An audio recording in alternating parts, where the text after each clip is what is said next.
ஆமா, எங்களுக்கு எங்க நல்ல சமுதாயம் தேவையா இருக்கு? எங்களுக்கு தேவை அடிமைகள் சவுதிக்கு அங்க இங்க அனுப்பி டிரைவர் வேலைக்கும் உடுப்பு கழுவுற வேலைக்கும் வீட்டுல பிங்காங்கோப்ப கழுவுற பெண்கள் சகோதரிகளும் அதோட அந்த சாமான் தூக்குறதுக்கும் பாபர் வேலை செய்யறதுக்கும் மத்த வேலை செய்யறதுக்கு தான் எங்க சமுதாயத்தை நாங்க போடுவோம்.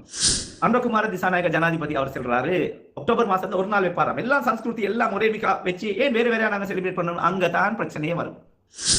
உங்களுக்கு தெரியுமா, ஸ்கூல்கள்ல பெண்கள் போற ஸ்கூல், ஆண்கள் போற சிறு குழந்தைகள் போற ஸ்கூல்கள்ல டாய்லெட் வசதி இல்ல. கொழும்பு பத்தி கிடைக்கிறேன். அவுட் ஸ்டேஷன்ல இல்லவே இல்ல. ரோட்ல போறாங்களோ கார்ல போறாங்களோ இருக்கிற ஏதோ அல்லாஹு அக்பர். கேபினெட்ல முஸ்லீம்களை இல்லாம ஆக்கினதை அதை தான் நீங்களே சீரழிச்சிட்டாங்க, எங்களை வேற ஆக்கிட்டாங்க. தமிழ் சகோதரர்கள் எடுத்தாங்க. ஸ்கூல்ல இருக்க கமிட்டிகள், நீங்களும் அரசியல்வாதிகளை உங்களோட கமிட்டிகள் எடுக்க மாட்டீங்க. அரசியல்வாதிகள் என்ன தஜ்ஜாலுடைய ஆட்களா? உங்களோட கமிட்டியில அரசியல் நீங்க செய்றீங்க இல்லையா? எம்பிஸ் ஆட்கள் இருப்பீங்க, பலாசபா மந்திரி ஆட்கள் இருப்பீங்க, நாகரிக மந்திரி ஆட்கள் இருப்பீங்க, கூஜா பிடிக்கிற ஆட்கள் இருப்பீங்க 90% இருக்கு. காதினலுக்கு இருக்கிற கட்ஸ் கூட எங்கட உலமா சபைக்கு இல்ல கேவலம் என்று சொல்ல